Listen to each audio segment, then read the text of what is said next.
esperando en ese sentido, amigos, ya de forma de alguna manera, pues ya solamente nos quedarán escasamente un par de clases. Sí, tienen escasamente la sesión de hoy, la del la del día jueves, perdón, la de la próxima semana, el día martes, y todavía estamos de forma tentativa o como quien dice con el tiempo perentorio a ver si nos da chance a la última sesión del día jueves. Esto en virtud de que ya de alguna manera, como es de conocimiento general, estos señores o estos personajes de la universidad se declaran en huelga, ¿verdad? Entonces, toda vez nosotros no tengamos alguna información de último momento o alguna cuestión, pues, tómenlo así como que van a tener sesión ese día, el día jueves, ¿verdad? Porque la declaratoria es el día viernes. Si en todo caso tuviéramos alguna información o alguna decisión que tomara el docente titular de alguna manera, pues ya saben ustedes que igualmente se les va a estar comunicando. Oye, entonces, eso, para iniciar, compañeros, también hacer la acotación de que por esta única vez, aquellos alumnos que nos dieron instrucciones, pues de alguna manera, como siempre lo hemos hecho con el licenciado Guillermo Hernández, se les va a estar apoyando a tabularles sus notas. La excepción, compañeros, y por favor que queden enterados todos, es de que si ustedes realizaron 2 veces la evaluación, es problema. ¿Verdad? Entonces, en esta única ocasión se les permitió y se les va a tomar la nota más baja. Oyeron, para quienes hicieron esto por algún problema, pero ustedes saben que cuando es una situación así, siempre me la tienen que comunicar y no tomar su decisión de venir y sustentar la evaluación, ¿verdad? Porque nosotros tenemos un criterio establecido por la universidad y es algo que tenemos que seguir al pie de la letra, ¿oyeron? Entonces, por favor, se les invita a que para la próxima, si no hubo problema acá o solamente fue alguna sección en la sección anterior, o también en esta, pues por favor que sigamos las instrucciones, porque para la próxima, de una vez se les anticipa que van a tener NSP. ¿Oyeron? Entonces no es nada complicado seguir las indicaciones, las instrucciones, se les da el tiempo, inclusive se les dio un poco más del tiempo, tengo entendido, del que estaba establecido. Entonces sí dio tiempo a muchos de entregar todavía un poquito fuera del tiempo la evaluación y aún así pues se les apoyó de alguna manera aceptándola, ¿verdad?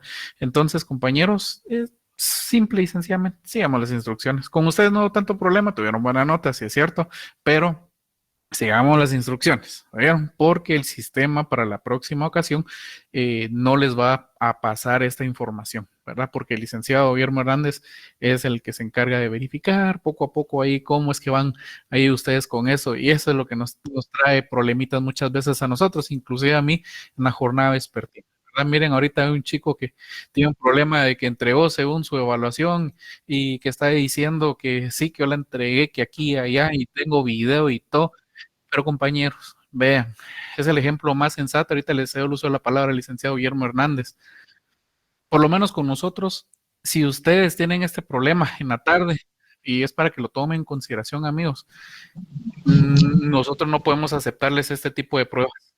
Oigan, porque no se puede, sencillamente. Entonces, por lo menos aquí todavía tenemos esa condición y de repente con el licenciado Guillermo Hernández tenemos esa empatía, pero siempre solicitamos que ustedes también nos echen la manita ahí de vez en cuando a hacer bien las cosas, ¿oyeron?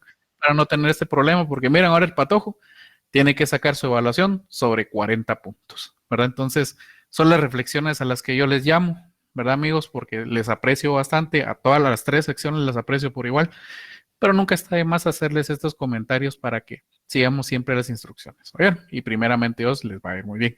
Entonces, siendo estas las pequeñas indicaciones o información que tenemos ya para finalizar, entonces yo creo que tenemos ahí al licenciado Guillermo Hernández. ¿Qué tal, licenciado? Muy buenas noches. Bienvenido. No, doctor, buenas noches, compañeros. Continúe usted porque es la misma línea que vamos de los exámenes que no, en la sección pasada admitió las compañeras que no habían consignado su nombre y otro número carnet, inclusive de la sección. Y la última, que ni un dato, pues, que nos tocó que buscar. Entonces, ya usted lo explicó, doctor, y por eso no voy a cortarle porque usted es el que nos apoya ahí. en la parte de las plataformas, ¿verdad? Es que sabe qué pasa, que yo que les explicaba, bueno, buenas noches compañeros, compañeras, que nosotros no podemos estar uno por uno, sino con el doctor Mejía tenemos que, esperamos mejor 5, esta vez esperamos 8 días después del examen para recibir hasta el último reclamo, que afortunadamente no son muchos, pero sí es derivado de que no están algunos con carnet, otros con nombre. Entonces, para no estar haciendo uno por uno, nosotros pues, esperamos que estén todos y así se hace la corrección de notas y la publicación. Y esa es la realidad, doctor. Ahí estamos, ¿verdad? Ese es el tema, ¿verdad? Es correcto. Por eso, compañeros, siempre se les pide, porque hubieron algunos, no sé si fue en esa sección, que solamente pusieron un nombre y un apellido, y eso es problema, hombre. Entonces, por eso es que les hacemos el llamado a la reflexión, por favor, porque para la próxima ocasión, como decimos nosotros con el licenciado Guillermo Hernández, no es que seamos mala gente, pero el sistema no se los corre, hombre. Entonces sigamos y atendamos las instrucciones. Esta fue una sección muy bonita, les fue bastante bien, bendito sea Dios, pero siempre sigamos las instrucciones, ¿verdad? Para que no tengamos ese problemita con ese gran NSP, con ese gran cero, ¿verdad? Que ustedes ya conocen. Entonces, solo llamamos a la reflexión siempre, mis estimados amigos, y por mi parte, pues eso sería todo, mi No, amigo. pero mire, doctor, póngale, hablando 7, no, aquí fueron 3, ¿va? 3 compañeros de 201 alumnos es satisfactorio, pues. O sea, quiere decir que no estamos acusando todos, sino son 3 o 4 casos aislados que sí, que lamentablemente nos crean este inconveniente, pero por lo demás, el 95% del aula hicieron bien, colocaron su nombre completo, su carnet y la sección, porque como usted dice, no es uno, sino es el sistema que no los corre. Entonces, cuando no consignan sección, hay que buscar entre todos los que están ahí, y a la hora de consignar cuando hace la compilación, me aparecen lo que me pasó con la retrasada, doctor, que le comenté. Se asignan en la 6, se examinan en la F, ¿va? Entonces me aparecen en los cuadros de la F, entonces todo eso no deberían hacerlo, pero nosotros lo hacemos, pues nos lleva tiempo. Entonces por eso es que nosotros nos encargamos para que la efectividad, cada quien en su sección, ¿verdad, doctor? Y aquí eso, como le digo, usted me corrobora si no fueron todos, si no fueron contaditos, ¿verdad que sí estamos, doctor? Sí, así Y es. y reitero, antes que me hable, esta fue la mejor sección de las 3 en cuanto a orden, disciplina y notas. Usted, qué calidad. Pero lo dejo en el uso de la palabra, doctor, antes que el doctor de Mata nos entre. ¿Verdad Muchas que así gracias. estamos? No son todos. Sí, es correcto. Por eso les decía, compañeros, que de alguna manera de un poco más imagínense ustedes, son más de 200 alumnos aquí, 200 en la otra sección y un poco más de 120 alumnos en la sección de la tarde. Eso quiere decir que estamos operando bien y el sistema está trabajando bien. Lo que pasa es que de repente, como decimos nosotros, siempre hay un salido por ahí ustedes. Entonces, siempre atendamos a las buenas instrucciones y nos va a seguir yendo de la mejor manera como lo tenemos en este momento, ¿verdad? Entonces, bueno, chicos, entonces esa sería la información que yo les traslado a esta hora de la noche. Ya saben, ustedes ya prontamente están por iniciar ese periodo especial y tan esperado, jocoso para muchos y para muchos, ¿verdad? Por supuesto que ya se van a lo que les corresponde, a las playas o no sé, por ahí a visitar a los familiares. Mire, Todo. doctor, mire, cuando eran presenciales, sí se suspendían clases, pero ahorita en virtuales me recuerdo que sí trabajamos todavía la otra semana, ¿no? El doctor no nos ha confirmado hasta el momento, ¿ah? Es correcto, ahorita se va a incorporar el doctor de Mata. Sí, sí, entonces que él nos dé las instrucciones y nosotros en teoría seguimos en teoría trabajando, ¿va? Pero gracias, doctor, por su intervención y démosle acceso al doctor de Mata porque ya el tiempo es de él, pues. Compañero, entonces ahí están las instrucciones que el doctor de Mata nos había indicado para ustedes. Seguimos con la clase, por favor, los micrófonos y doctor, el tiempo es suyo, disculpe, doctor.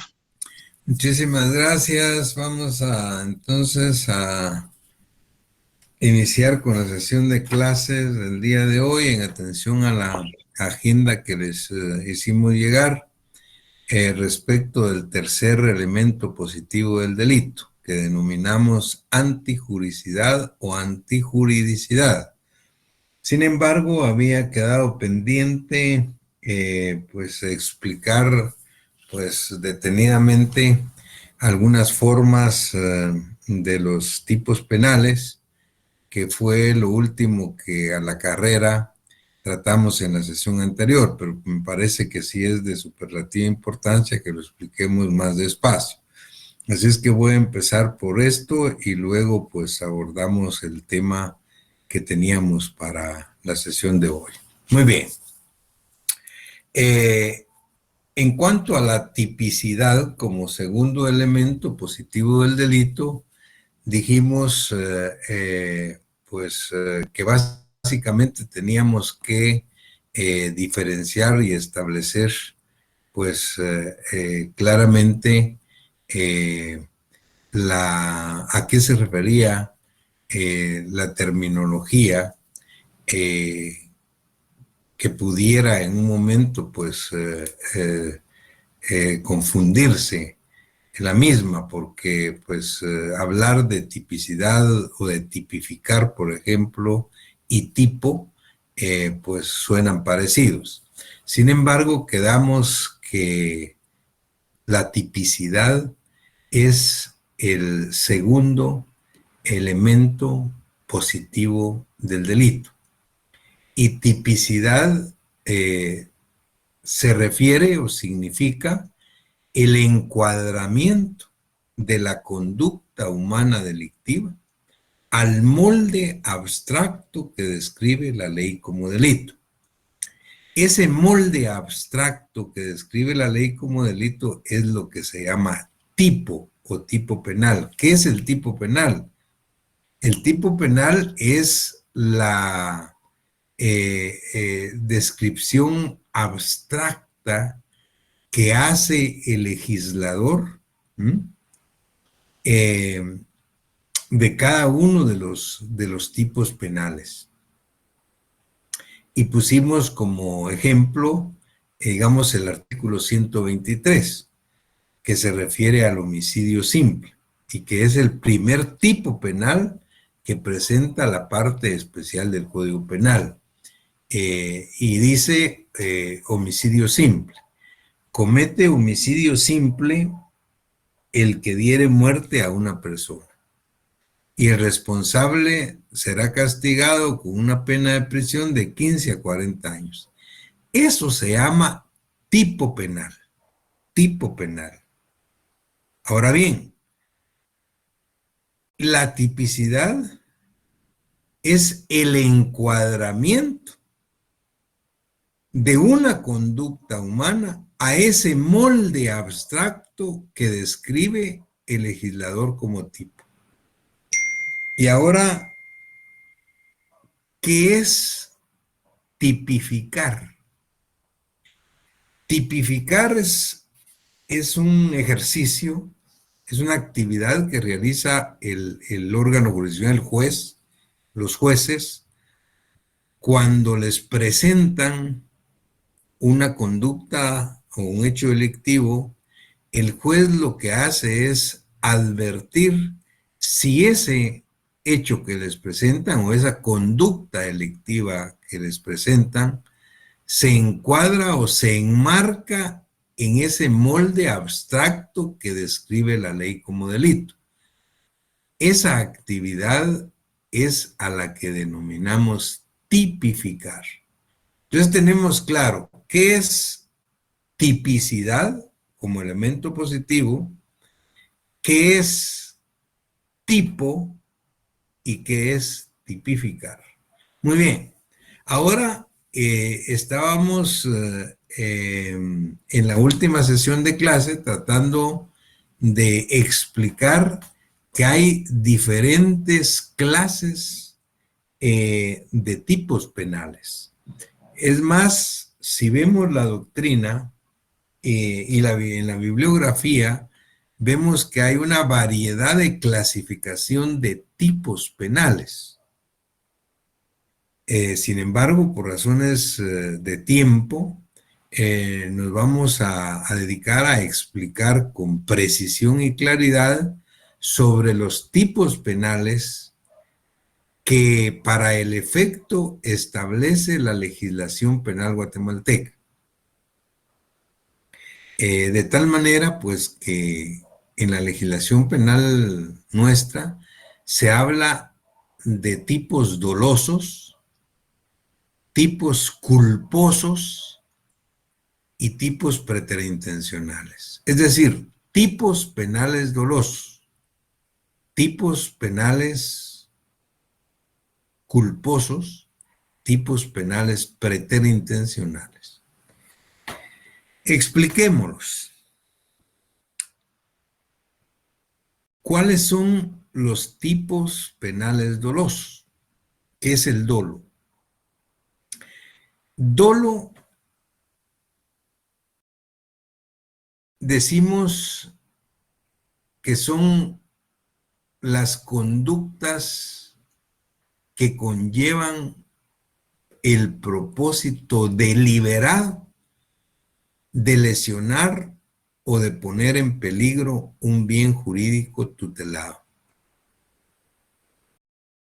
Eso es el dolo. Dolo es la mala fe. Es el propósito deliberado de causar daño. Es la intención de causar daño, de lesionar o de poner en peligro un bien jurídico tutelado. Y los delitos dolosos son efectivamente esos. Por ejemplo, Juan quiere matar a Pedro y efectivamente lo mata. Es un homicidio doloso. Los homicidios, de acuerdo a la legislación penal guatemalteca, partiendo del homicidio simple, que es el 123, se considera, se reputa eminentemente doloso. Ya no digamos el homicidio agravado denominado asesinato. Por supuesto, eminentemente doloso. Hay premeditación, hay alevosía, hay impulso de perversidad brutal, etc. En todo caso, estos homicidios son eminentemente dolosos. Hay mala fe. Hay propósito deliberado del sujeto activo de darle muerte al sujeto pasivo. Hay mala intención. Hay otros tipos penales que por sí son eminentemente dolosos. El robo, por ejemplo, es eminentemente doloso. La violación, eminentemente dolosa. Ahora, hay tipos penales que la legislación penal guatemalteca, y vamos a ver cuando veamos la parte especial del mes de julio en adelante, pues que la legislación penal trae ciertos tipos penales que considera tipos penales culposos. Por ejemplo, dentro del homicidio hay tipos penales culposos.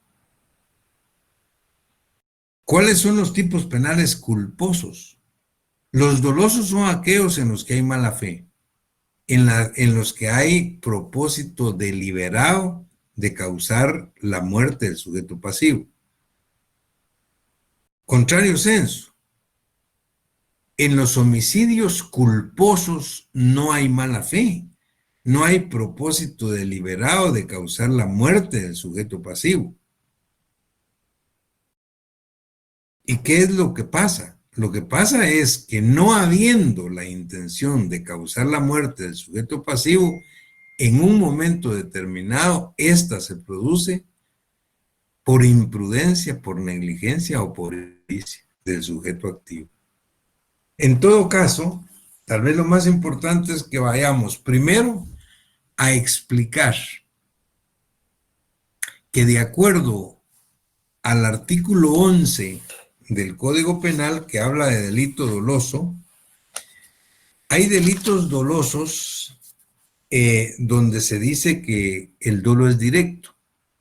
Hay delitos dolosos donde el dolo es indirecto. Pero hay delitos dolosos donde el dolo puede ser de alguna manera eventual. El artículo 11 dice, el delito es doloso cuando el resultado ha sido previsto. Ese es un dolo directo. Juan quiere matar a Pedro y efectivamente lo mata. El dolo es directo. Luego dice, o cuando sin perseguir ese resultado, el autor se lo representa como posible y ejecuta el acto. Ahí podría estar el dolo indirecto o el dolo eventual. Expliquémoslo con un ejemplo. Juan quiere darle a muerte a Pedro. Ejecuta el acto y efectivamente le da muerte. Ahí es un homicidio doloso, claramente. Pero ¿qué pasa si Juan quiere matar a Pedro? Le tiende la emboscada y cuando le va a disparar Juan a Pedro, se da cuenta que Pedro camina junto con Luis. Juan le dispara a Pedro, pero le pega a Luis y mata a Luis. Miren cómo queda esto. Aquí empieza a complicarse los casos. Bueno, quería matar a Pedro. Le disparó a Pedro. Pero pregunto, ¿aquí hubo un aberractio ictus o un error impersonal? Primero espero que hayan leído eso y sepan de qué estoy hablando, si no lo voy a explicar. Error impersonal llama la doctrina el error en persona. Error en persona es cuando Juan dispara a Pedro, pero no le pega a Pedro, sino le pega a Luis que iba a la par de Pedro. Ese es error en persona o aberractio ictus. Eso se llama aberractio ictus. Ojo, ¿qué es el aberractio ictus? El aberractio ictus es el error en el acto para los alemanes. El error en el acto aberractio ictus es la falta de pulso, pues. Juan le disparó a Pedro, pero le pegó a Luis por falta de pulso, aberractio ictus. Ahora, ¿qué pasa si Juan le dispara a Pedro y le pega a Pedro, pero luego se da cuenta que no era Pedro, sino era Luis, porque se parecían mucho? Ah, eso es error impersonal, eso es otra cosa. El error impersonal es error en la persona. Él estaba disparando a Pedro y le disparó a Pedro, pero realmente no era Pedro. El que iba era Luis, que se parecía mucho a Pedro. Y por eso fue que lo confundió. Aberractio, error impersonal. En todo caso, en estas circunstancias, ¿cómo queda el dolo? Si Juan le dispara a Pedro, pero advierte que pegado a Pedro va Luis, y finalmente por aberractio ictus le pega a Luis, ahí vamos a ver un homicidio simple por dolo indirecto. Por dolo indirecto. Dolo indirecto. Pero en la doctrina se discute cuál es la diferencia entre el dolo indirecto y el dolo eventual. Juan le dispara a Pedro, pero él advierte antes de disparar que pegado a Pedro va Luis. y advierte la posibilidad de que no le pegue a quien quiere, que es a Pedro, sino que la bala le dé a Luis. Y efectivamente le da. Bueno, eso podría caer también en un dolo eventual. ¿Por qué? Porque dice, el delito es doloso cuando el resultado ha sido previsto. Ahí no hay problema. O cuando sin perseguir ese resultado, es decir, él no perseguía el resultado de pegarle a Luis, el autor se lo representa como posible y ejecuta el acto. Ahí es un dolo eventual o indirecto. Ahora bien, les pongo otro caso para que vean esto cómo puede variar radicalmente. Juan es un cazador y va de cacería de venados y ve al venado frente al matorral, se dispone a disparar su rifle y en ese momento se da cuenta que atrás del matorral hay niños jugando. Hay niños jugando. Él dispara su arma, no le pega al venado, el venado salta y las balas que disparan hieren o matan a los niños que están atrás del matorral que hay ahí.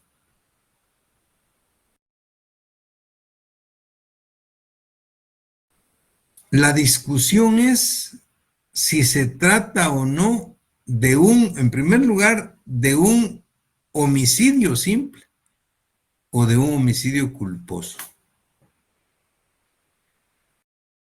¿Qué es un homicidio culposo? En el homicidio culposo, a diferencia del doloso, las acciones son lícitas y el resultado dañoso que se produce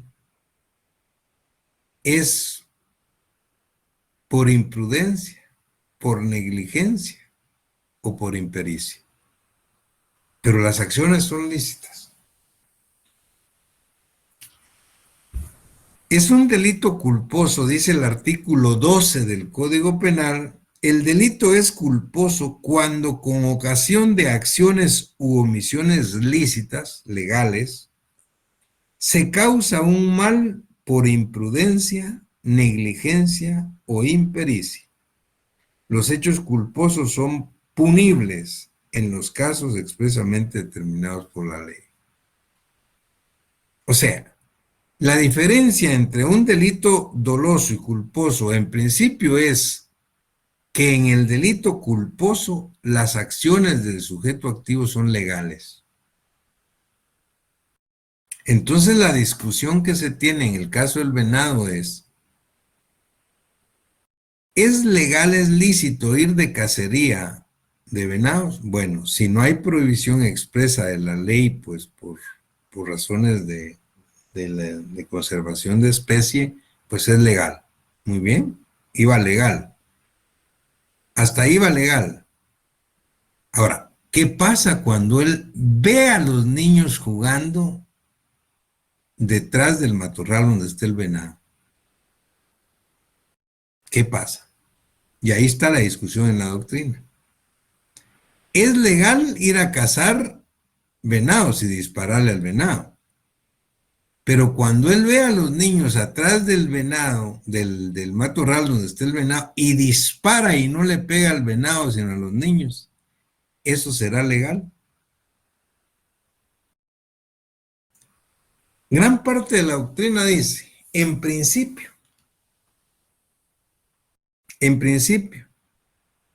lo que el sujeto tenía que haber hecho es no disparar. Porque está la gran posibilidad de no pegarle al venado o pegarle y lesionar a un niño o matar a un niño. Entonces, no dispara. Y eso no es legal. Hay otro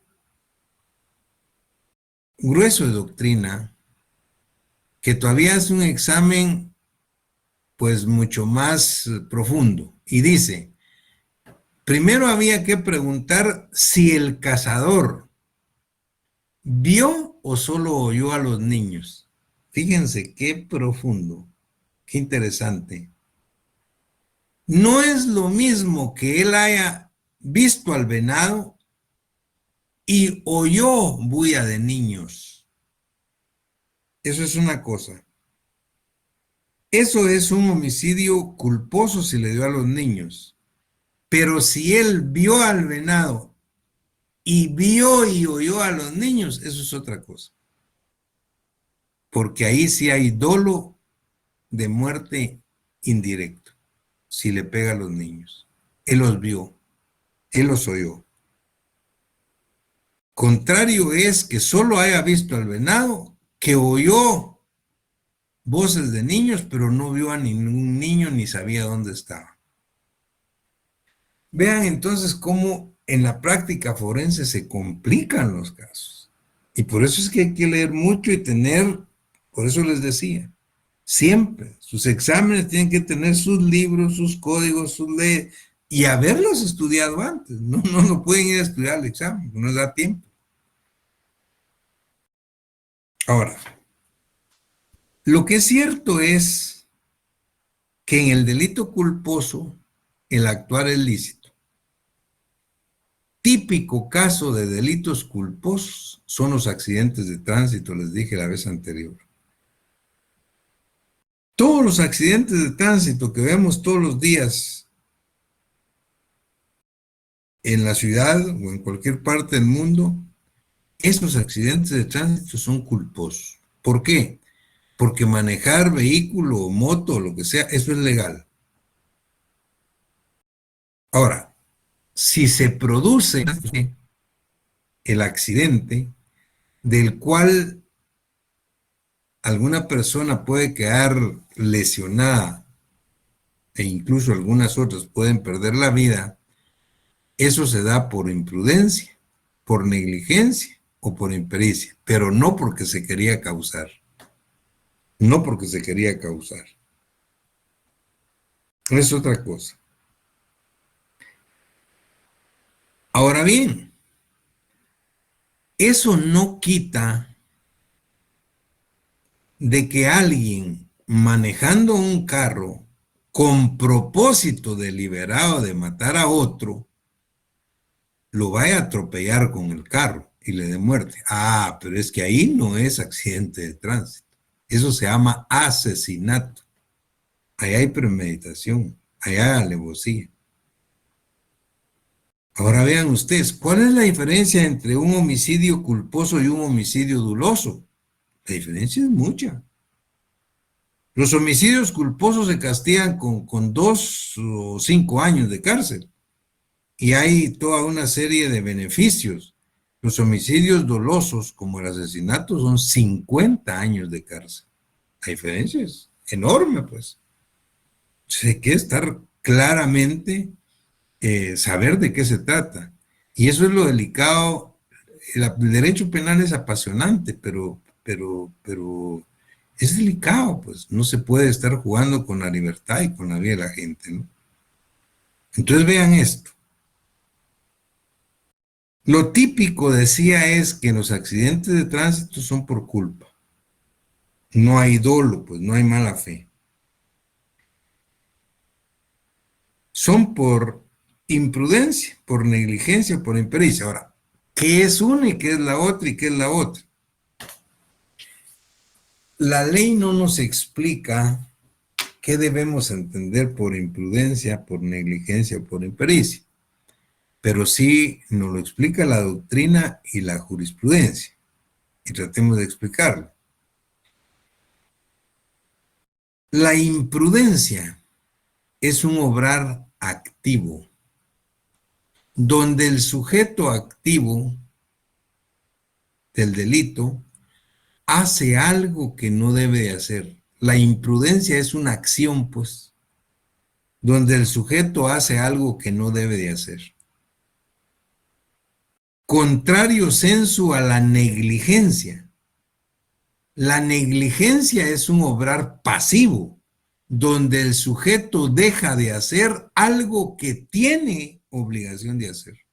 Es lo contrario. Vamos a ver si con un ejemplo les queda claro. ¿Qué pasa si una persona llega en su carro a una gasolinera y pide que le sirvan gasolina? Muy bien. Mientras le están sirviendo la gasolina, él se baja del carro, saca un cigarro, se lo pone en la boca, saca fósforos, enciende, tira el fósforo y estalla la bomba. Muere o deja gravemente herido a una o más personas. ¿Qué pasó ahí? Lesiones culposas o bien homicidio culposo por imprudencia. Por imprudencia. ¿Cuál fue la imprudencia? La imprudencia fue del sujeto que actuando legalmente, actuó imprudentemente, hizo algo que no debería hacer. Llegar a manejando automóvil es legal, es lícito. Pedir gasolina es lícito. Fumar es legal. Encender un fósforo también es legal. Lo único que no lo debió haber hecho ahí, eso es imprudencia. Hacer algo que no debería de hacer. Entonces, ahí se dan lesiones o homicidio, depende si hayan fallecidos o no, culposos por imprudencia. Ahora, ¿qué es la negligencia? Es al revés. Es no hacer algo que debía hacerse. Y les comentaba a los compañeros en la otra sección que hoy que viene Semana Santa, recuerdo de un caso de hace algunos años, en una romería antigua. Un bus iba un viernes de Cuaresma, pues salió de madrugada para la Antigua. Ahí en la cuesta de las Cañas pierde los frenos, le dicen cuesta, pero es bajada. Pierde los frenos, se queda sin frenos y se va a embarrancar. Y murieron muchas personas, incluso el piloto. Tal vez alguno de ustedes se recuerda. Y cuando la prensa entrevista a la esposa del piloto, la señora le cuenta que su esposo le había dicho una noche antes que le daba un poco de pena porque los frenos le estaban fallando al bus, pero que él tenía que salir a las 3:30 de la mañana de su casa porque a las 4:30 salían para la Antigua y que no le daba tiempo revisar, no había dónde a esa hora, pero que esperaba en Dios que no pasara nada, que tenía más de 30 años de manejar, nunca había pasado nada, y que cuando llegara a la Antigua, pues iba a ir a revisar los frenos. Miren lo que pasó. Eso es un homicidio culposo por negligencia. Él sabía que tenía que hacer algo y no lo hizo. Es un obrar pasivo, ¿no?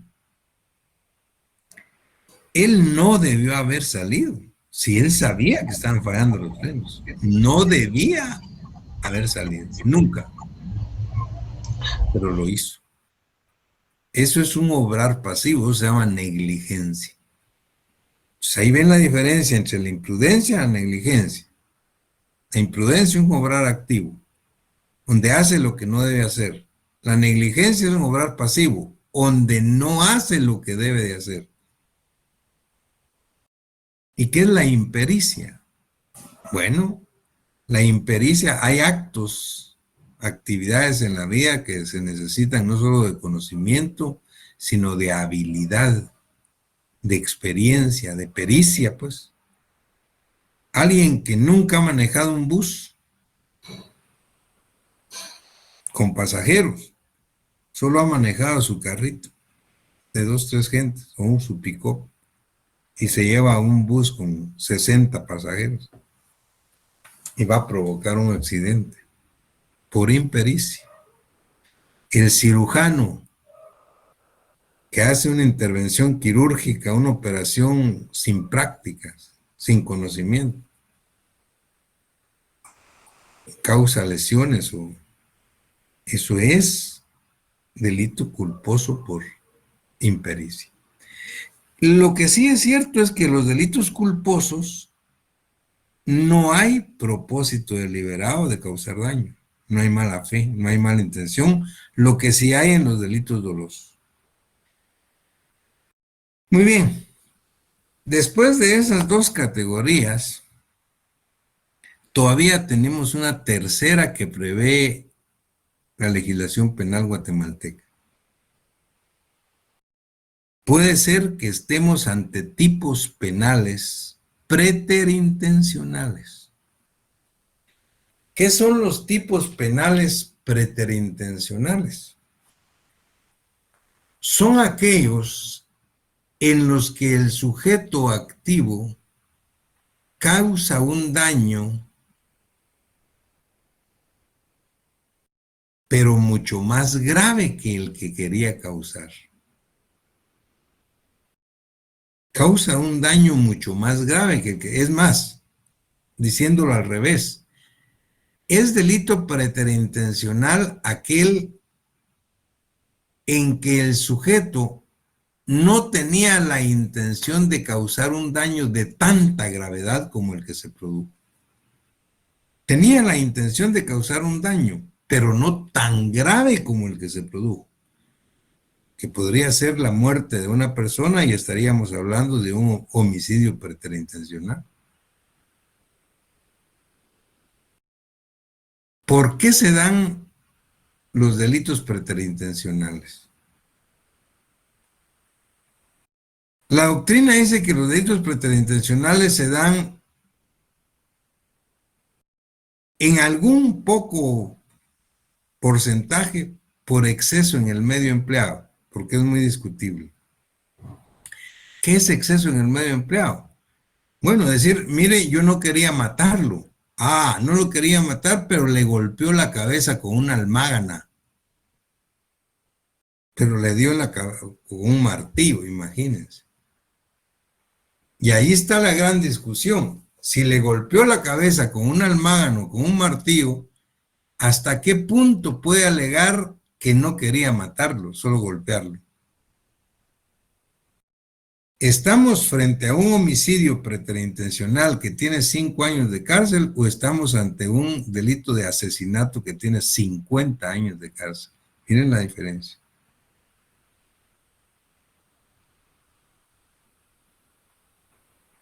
Pero hay otros delitos preterintencionales que no se dan por exceso en el medio empleado y son los que tienen más porcentaje, sino se dan por concausas. ¿Qué son las concausas? Las concausas son circunstancias sobrevenidas que no dependen de la voluntad del sujeto pasivo y que son las que finalmente causan la muerte del sujeto pasivo.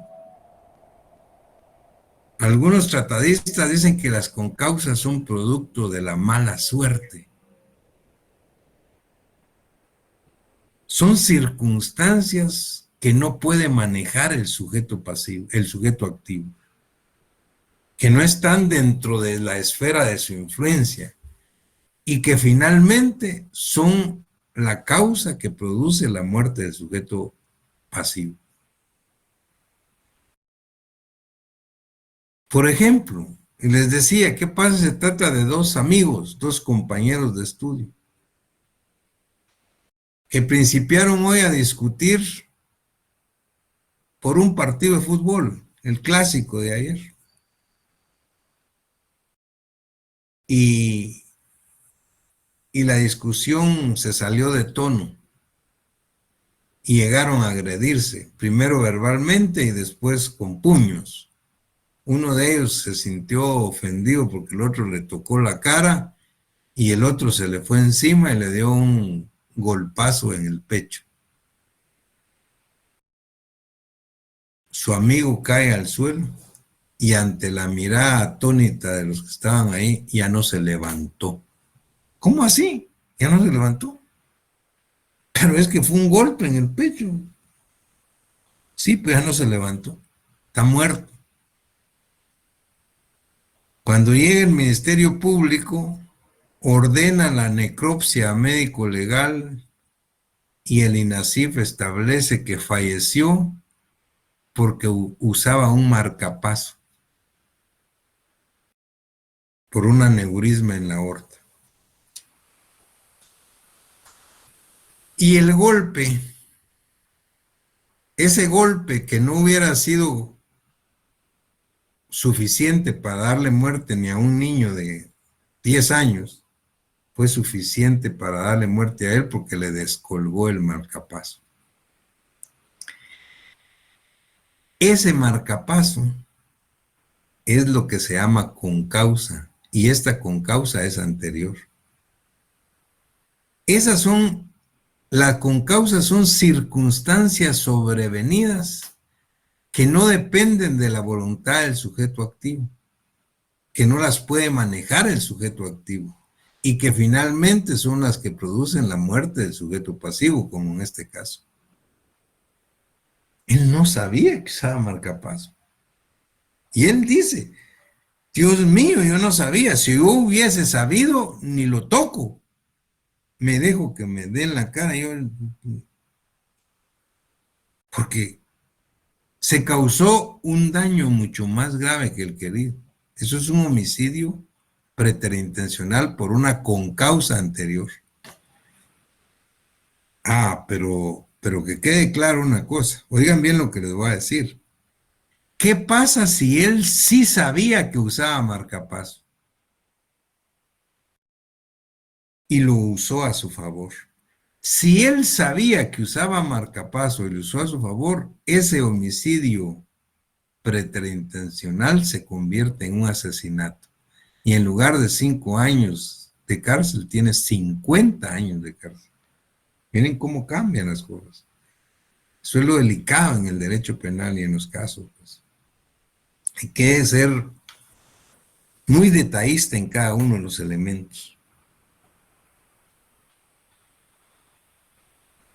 Esas son las concausas, ojalá que hagan entender. Bueno, y hay concausas concomitantes. Concomitantes son aquellas que se dan en el momento. Y hay concausas futuras o posteriores, las que se dan después. Una concausa del momento. Esos dos amigos están peleando o están discutiendo y pelean por el clásico de ayer. Uno empuja al otro, este cae y se golpea la base del cráneo sobre el filo de la banqueta y fallece. ¿Qué va a decir el otro? Dios mío, yo no quería darle muerte. ¿Cómo pues?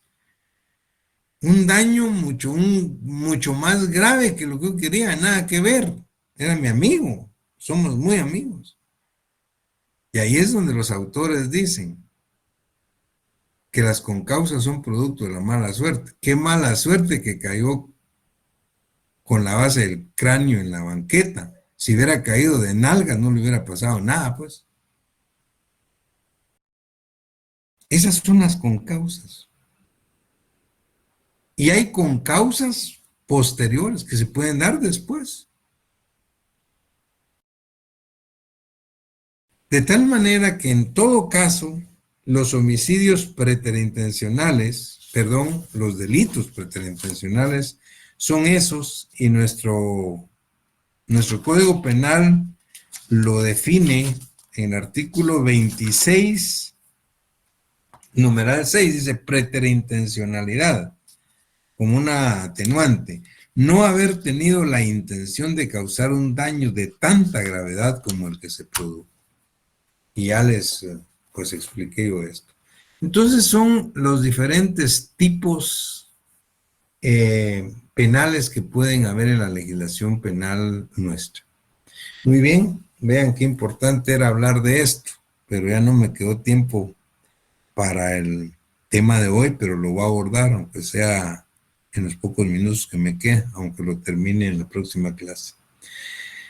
Hemos hablado entonces de la acción o conducta humana como primer elemento positivo, teniendo la falta de acción como negativo. Hemos hablado y terminado hoy del segundo elemento, tipicidad, como elemento positivo y la falta de tipo como elemento negativo. Vamos al tercer elemento que se llama antijuricidad o antijuridicidad. ¿A qué se refiere la antijuricidad o antijuridicidad? Dice la doctrina que para que se constituya un delito es necesaria que la conducta humana típica sea antijurídica. Fíjense qué importante. No basta que la conducta humana sea típica. Es necesario que se trate de una conducta humana típicamente antijurídica. ¿Y qué es la antijuricidad? En términos muy generales, la antijuricidad es lo contrario al derecho, lo contrario al ordenamiento jurídico, antijurídico, pues, contrario al ordenamiento jurídico. Esa es la antijuricidad. Y algunos creen que la antijuricidad misma es la esencia misma del delito. ¿Por qué? Porque no hay ningún delito que no sea antijurídico. En otras palabras, todos los delitos necesariamente tienen que ser antijurídicos.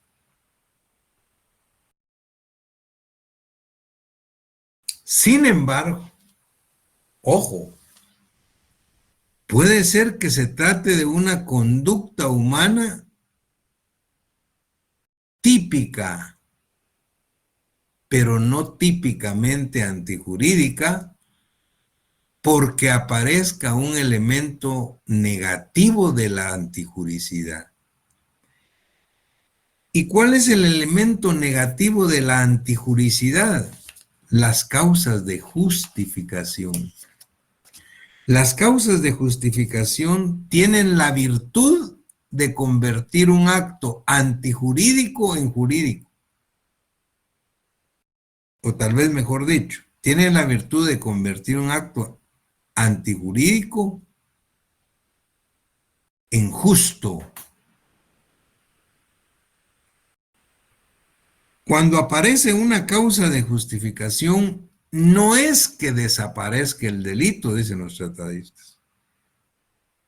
Lo que pasa es que desaparece la responsabilidad penal para el sujeto activo de ese delito. Pueden haber conductas humanas típicamente antijurídicas, pero si aparece una causa de justificación que elimina la antijuridicidad del acto, lo que excluye es la responsabilidad penal del sujeto activo y no se castiga. Vamos a ver cómo lo explico rápidamente con un ejemplo por el tiempo.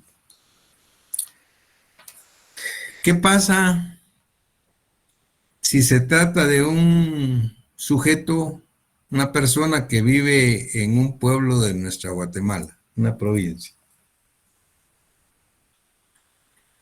Él va a trabajar desde la mañana y regresa a mediodía a almorzar a su casa.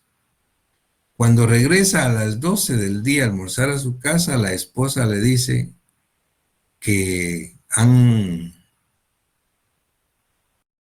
devuelto de la escuela a su hijo de 6 años, 7 años, porque entró en una crisis de asma.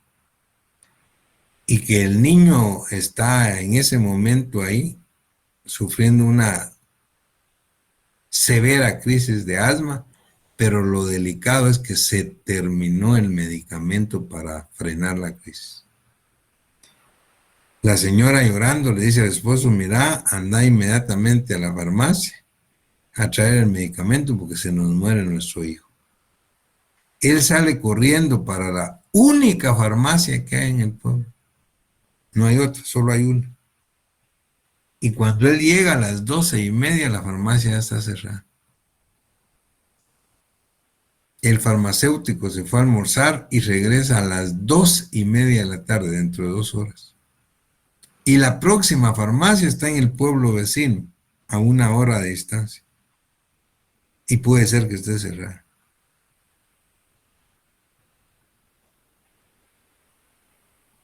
El sujeto viene y la persona esta dice, bueno, ¿qué hago?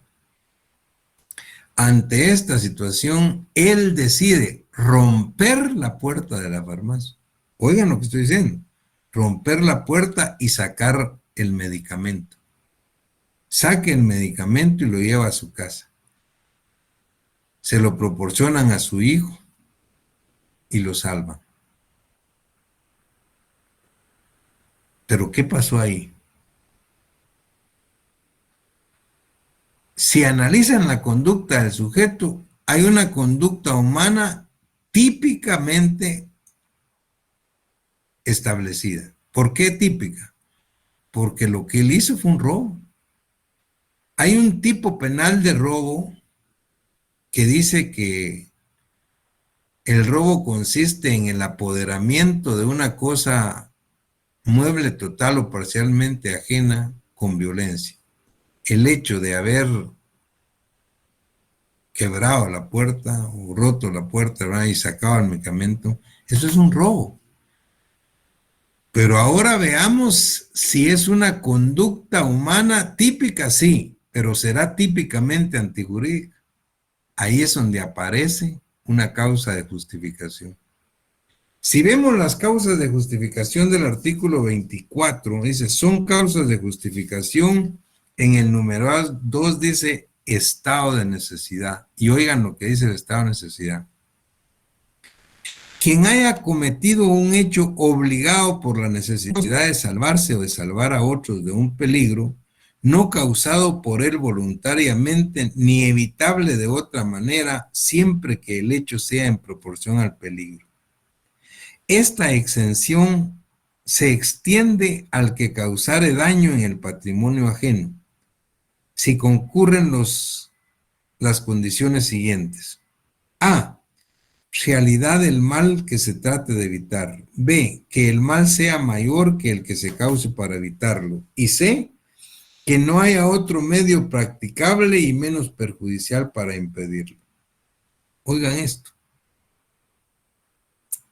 La conducta de este padre de familia encuadra perfectamente bien este estado de necesidad. Quien haya cometido un hecho es obligado por la necesidad de salvarse o de salvar a otros. Él salvó a su hijo de un peligro no causado por él voluntariamente, no, un ataque de asma, ni evitable de otra manera, siempre que se den los elementos siguientes. Realidad del mal que se trata de evitar, era real, pues, no se lo está inventando, sus hijos estaban muriendo. Que el mal sea mayor que el que se cause para evitarlo. Si él no rompe la puerta de la farmacia y saca la medicina, se muere su hijo. ¿Qué era mejor? Luego dice que no haya otro medio practicable y menos perjudicial para impedirlo. ¿Qué otra manera había? Si la próxima farmacia estaba a 1 hora y probablemente estaba cerrada. Y el farmacéutico ahí llegaba a las 2:30. Rompió la puerta. Ahí hay una conducta típica de robo, pero no es típicamente antijurídica porque apareció un estado de necesidad que es una causa de justificación que actúa como elemento negativo de la antijuricidad. ¿Desapareció el delito? No. El delito no desaparece. Lo que desaparece y se extingue es la responsabilidad penal de él. Y conste, lo que se extingue es la responsabilidad penal. O sea, no hay pena, pues. No hay proceso penal, pero no la responsabilidad civil. ¿Qué quiere decir esto? Que él tiene necesariamente, una vez que haya pasado todo su problema, ir a reparar la puerta y pagar el valor del medicamento. Esa es la responsabilidad civil. Pero él no tiene responsabilidad penal por la comisión de un delito. Ahora, ¿qué hubiera pasado? Si en esta misma situación en la que él se ve, rompe la puerta, saque el medicamento y él dice, bueno, ya que estoy aquí, a mí me hace falta una loción, un perfume, yo me llevo esta que está aquí. Ahí desaparece la causa de justificación. Ahí sí estamos ante una conducta típicamente antijurídica y constitutiva de un delito. Ahí no se justifica el acto. Muy bien, para que vean ustedes qué importante y cómo se van dando todos los elementos. El próximo día, pues voy a hablar de lo que es la legítima defensa, pues lo que es el legítimo ejercicio de un derecho, pues que son los elementos, los que como elementos negativos forman parte de las causas de justificación, de la antijuricidad o antijuridicidad como tercer elemento del delito. Que pasen feliz noche, espero que haya estado interesante la clase y nos vemos el próximo día. Que estén bien, se cuidan. Feliz noche, doctor. Feliz noche, doctor. Gracias. Feliz noche, doctor. Gracias. Feliz noche, doctor.